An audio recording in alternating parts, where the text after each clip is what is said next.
Hello नमस्ते सधैँ मैले नयाँ भिडियो लिएर उपस्थित भएको छु। आजको भिडियोमा मैले डब्लु किङको स्पिकरको T9 को चाहिँ माइकमा चाहिँ खास प्रब्लम भनेको यो अन छ तर यो ब्याट्री चार्ज हुँदैन। प्रब्लमलाई चाहिँ सल्भ गर्न चाहिँ मैले यो डब्लु किङको यो माइक लिएर आएको र यसको मोडल रहेको छ M6 प्लस र यसमा प्रब्लम भनेको चाहिँ खास यो चार्जिङ नभएर चाहिँ यो कस्टमरले रिपेयरको लागि दिएको छ। एकचोटि यसलाई हामीले चार्जमा पनि एकचोटि जोडेर हेरौँ। यसमा हामीले चार्जिङ जोडौँ। यसमा केही हुने छैन, यो अन छ तर यो चार्जिङ भइरहेको छैन यसमा र यो प्रब्लमले चाहिँ कस्टमरले चाहिँ रिपेयरको लागि दिएको छ। यो आज हामी रिपेयर गर्न जाँदैछौँ। यो के प्रब्लम रहेछ यो आज हामी कसरी डिसेम्बल गर्छौँ त्यो पनि हामी हेरौँ र साथमा यसमा के प्रब्लम छ, यसमा यो चाहिँ किन चाहिँ चार्ज नभएको, यो सी टाइपको चार्जिङ पोर्टबाट ड्यामेजले गरेर हो कि अथवा यसको बोर्डको भित्रको प्रब्लमले गरेर हो कि हामी त्यो हेर्न जाँदैछौँ। र मेरो भिडियो कस्तो लाग्छ प्लिज लाइक कमेन्ट र सेयर गरिदिनु होला। साथै नयाँ भ्युअर्सहरू मेरो च्यानल भिजिट गर्दै हुनुहुन्छ भने मेरो च्यानललाई चाहिँ सब्स्क्राइब गरिदिनु होला। सब्स्क्राइब गरिसकेपछि बेल आइकनलाई पनि प्रेस गरिदिनु होला र कस्तो भिडियो हजुरलाई चाहिन्छ प्लिज कमेन्ट पनि गरिदिनु होला। त्यही अनुसारले मैले भिडियो लिएर आउनेवाला छु। र यो चार्जिङको प्रब्लम चाहिँ के रहेछ, यो सी टाइपको यो चार्जिङको प्रब्लम हो कि अथवा यसमा बोर्डमा प्रब्लम हो, पहिला हामी यसलाई डिसेम्बल गर्छौँ र त्यसपछि हामी के प्रब्लम रहेछ हामी हेर्नेवाला छौँ। र त्यो हेर्नुभन्दा अगाडि चाहिँ मेरो च्यानलको सानो प्रोमोपछि चाहिँ हामीलाई यसलाई सुरुवात गरौँ है त।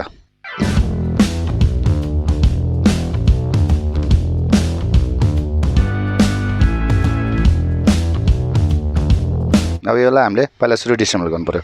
अब यसलाई डिसेम्बल गर्नलाई यो स्क्रु रहेको छ, यो एजलाई चाहिँ हामी खोलौँ।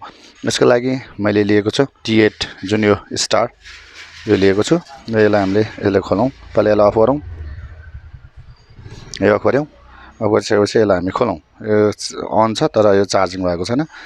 यो खोलिसकेपछि यसलाई हामी डिसेम्बल गर्न जान्छौँ। यसलाई साइडमा राखौँ वान स्क्रु र अब त्यसपछि हामीले एउटा ओपनर लिउँ। ओपनर लिइसकेपछि यस साइडमा यसरी मैले जुन यो डब्लु किङको T9 को मोडलको कसरी ब्याट्री रिप्लेस गर्ने भनेर चाहिँ मैले भिडियो अलरेडी नै मैले युट्युबमा चाहिँ दिइसकेको छु र त्यसमा चाहिँ प्रायः जसो कति मेरो युट्युब भ्युअर्सहरूले चाहिँ सोध्नुहुन्छ कि यो अगाडिको यो जुन जाली जस्तो चाहिँ कसरी रिमुभ गर्ने भने त्यसमा चाहिँ हामीले यो यस्तो खालको प्लेट लिने हो। लिइसकेपछि त्यो जालीको जुन चाहिँ साइडमा यस्तोमा चाहिँ छिराएर चाहिँ यसरी हामीले माथि प्रेस गऱ्यो भने त्यो जाली बाहिर निक्लिन्छ। यो अर्को कुनै भिडियोमा चाहिँ म भन्नुला भनिरहेको थिएँ। डब्लु किङको यो जुन माइकमा मैले त्यसलाई इन्क्लुड गरेको छु। यो माथिपट्टिको जुन यो स्टिलको जाली भयो त्यसलाई चाहिँ हामीले पहिला सुरु यसरी साइडमा छिराउने, छिराइसकेपछि यसरी माथि तानेपछि त्यसको जाली बाहिर निक्लिन्छ। र यो पनि सेम टु सेम हो। यो कोनाले यस्तै खाले ओपनर लिउँ, ओपनर लिएपछि यसलाई यसरी माथि तानौँ, यसरी सेम टु सेम। त्यो स्पिकरमा चाहिँ जुन जाली बाहिर कसरी निकाल्ने भनेको थियो, स्टिलको जुन कभर छ बाहिरको त्यसलाई निकाल्ने यस्तै गरेर निकाल्ने हो र यसमा पनि हामीले यसरी नै निकाल्ने हो। डब्लु किङको T9 को चाहिँ जुन स्पिकरको चाहिँ ब्याट्री रिप्लेस गर्ने हेर्नुभएको छैन भने यही भिडियोको माथि आई बटनमा दिनेवाला छु, हजुर क्लिक गरिकन हेर्न सक्नुहुनेछ। र अब यसमा एउटा यो पावर साइडमा राखौँ, यो इको, यो भोल्युम निकालिसकेपछि तलपट्टिको यो रिमुभ यो हामीले खोल्न सक्छौँ। यो निक्ल्यो। यो माथिको पनि निकालौँ। यो जुन यो जाली जस्तो यो जुन कभर गर्ने छ यो हामीले निकाल्यौँ। यो माइकको भइहाल्यो। यसलाई हामीले थोरै माथि तानौँ। यसलाई तानिसकेपछि यो भयो। यो भएपछि यो साह्रो माथि आउँछ है।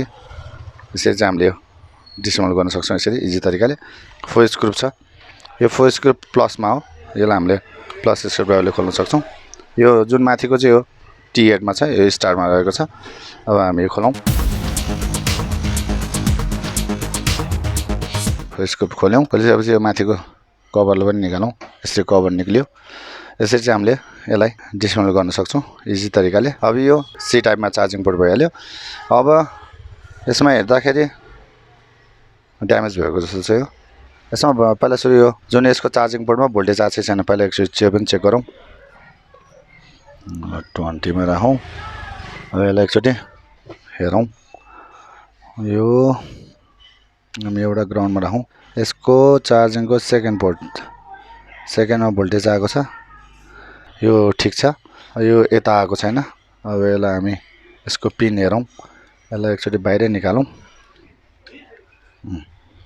माथि निक्ल्यो। यो माथि निक्लिसकेपछि यो फर्स्ट ग्राउन्ड, यो पनि ग्राउन्ड। यो सी टाइपमा चाहिँ चार्जिङ चाहिँ कस्तो हुन्छ भन्दाखेरि फर्स्ट ग्राउन्ड, सेकेन्ड प्लस, यता नि ग्राउन्ड, यता नि प्लस। अब यसको जुन यो पोइन्टेड छ, यो पछाडिपट्टिको पोइन्टेडमा हेरौँ हामी। 1 पोइन्ट यो भयो, 1 पोइन्ट यो एउटामा लगाएको छ। यहाँबाट यता आएको छ, यहाँनिर पोइन्टमा आएको छ भनेपछि यहाँबाटै यता आउनु पर्यो। यो यहाँ आयो, यहाँसम्म भोल्टेज आउँछ आउँदैन पहिला एकचोटि नापौँ। यसलाई अलिकति यहाँनिर यसमा चाहिँ हामी एकचोटि चेक गरौँ यहाँनिर आउनुपर्ने हो जुन यो दुईटा पोइन्टेडबाट चाहिँ यसमा भोल्टेज आएकै हुनुपर्छ यहाँ आएको छ 5 भोल्ट तर यसमा यहाँ आउनु पनि आएको छैन र यो यहाँबाट नि यो चाहिँ जुन यो रजिस्टर छ यो कम्पोनेन्ट चाहिँ यो ड्यामेज भइसकेको छ यो चाहिँ बर्निङ भएर चाहिँ यो ड्यामेज भइसकेको छ यो चाहिँ किनभने यहाँबाट प्लस यहाँ आउनु पर्यो र साथमा यसमा जुन यसको यो ग्राउन्ड भयो ग्राउन्ड र यो दुईटै एउटामै जोइन छ भनेपछि एकचोटि यो निकालेर हेरौँ किनभने यो अरूले कुनै टेक्निसियनले हेरिसकेको हुनुपर्छ किन भन्दाखेरि यसरी दुईटा जोइन हुनु नपर्ने यो रजिस्टर नभइकन क्यापेसिटर हो भने ठिकै छ यहाँबाट चाहिँ कतै अर्को पिन निकालेर चाहिँ अर्को ठाउँमा लगेको भने चाहिँ ठिक छ नभए यो रजिस्टर हो भने चाहिँ यहाँनिर यहाँबाट यता पास हुनु पर्यो र यहाँबाट यता पास हुनु पर्यो एकचोटि हामी हेरौँ यसमा पिन एउटै हो अथवा यो अलग अलग छ यसमा हामीले दुईटा जोइन गर्दाखेरि प्लस माइनस जोइन गर्दाखेरि यो सर्ट भइरहेछ तलपट्टि हामीले सुन्दाखेरि यो माथिपट्टि भनेपछि आएको छैन यो ओपन भएको छ बर्निङ हो यो चाहिँ जुन यो रजिस्टर चाहिँ ड्यामेज भएर चाहिँ यसको भोल्टेज माथि आउनु पनि आएको छैन यो जुन अलरेडी नै ओपन भइसकेको हुनुपर्छ नभए क्यापेसिटर हो भने ठिकै छ पहिला सुरु हामी यसलाई एकचोटि यो रिमुभ गरेर हेरौँ यसलाई बाहिर निकालौँ अब यसलाई हामी निकालौँ यो प्रिन्ट भयो यो प्रिन्टै अलग छ यो यसमा हामीले देख्न सक्छौँ यसमा यो पिन अलग अलग छ यसलाई एकचोटि सफा पनि गरौँ कुनै टेक्निसियनले चाहिँ यो हेरिसकेको छ यो किन भन्दाखेरि यस्तो यो दुईटा सर्ट हुँदै हुँदैन किनभने यसको यो ग्राउन्ड यहाँ आएको छ र यसको प्लस यहाँ आएको छ यस कारणले चाहिँ यो दुईटा पिन कहिले नै यो सर्ट हुँदै हुँदैन यो यसरी त्यही कारणले यो चार्जिङ नभएको जम्पर एउटा लगाइदिउँ यो प्लसको ठाउँमा प्लस जम्पर लगाइदिउँ माइनसको ठाउँमा माइनस जम्पर लगाइदिउँ र त्यसपछि हामी हेरौँ है त यसलाई यहाँ जम्पर एउटा लगाउँ यो ग्राउन्ड भइहाल्यो र यो यहाँनिर ग्राउन्ड भयो अब दुईटा सर्ट सही छैन एकचोटि चेक गरौँ यसमा हेरौँ यसमा पर्सेन्टेज आएको छ अब हामी एकचोटि चार्जिङ सक्सेस भयो भएन हेरौँ है तब एकचोटि यसलाई यहाँनिर जोइन गरौँ हो 007 यो जुन एम्पियर लिएको छ यहाँबाट प्लस यहाँ आउनु पर्यो यहाँबाट माइनस यता जानु पर्यो यसरी चाहिँ आउँदाखेरि यो चार्जिङ हुने हो र यो आउँदाखेरि कस्तो थियो भन्दाखेरि यो दुईटै रजिस्टर चाहिँ यता साइडमा चाहिँ सर्ट थियो र यो तल चाहिँ जोइनै थियो तर यो अलरेडी नै ड्यामेज भइसकेको छ यो दुईटै सर्ट हुँदाखेरि चाहिँ क्यापेसिटर हो कि भन्ठाने थिएँ क्यापेसिटर होइन रहेछ यो रजिस्टर नै रहेछ यो अलरेडी नै ड्यामेज छ यो चाहिँ हामीले जम्पर दिइकन सक्सेस गरेको छौँ डब्लु किङको T9 मोडलको जुन स्पिकरमा चाहिँ आउने यो डब्लु किङको माइक हो मेरो भिडियो कस्तो लाग्छ प्लिज लाइक कमेन्ट र सेयर गरिदिनु होला साथै नयाँ भ्युअर्सहरू मेरो च्यानलमा भिजिट गर्दै हुनुहुन्छ भने मेरो च्यानललाई चाहिँ सब्स्क्राइब गरिदिनु होला साथै बेल आइकनलाई पनि प्रेस गरिदिनु होला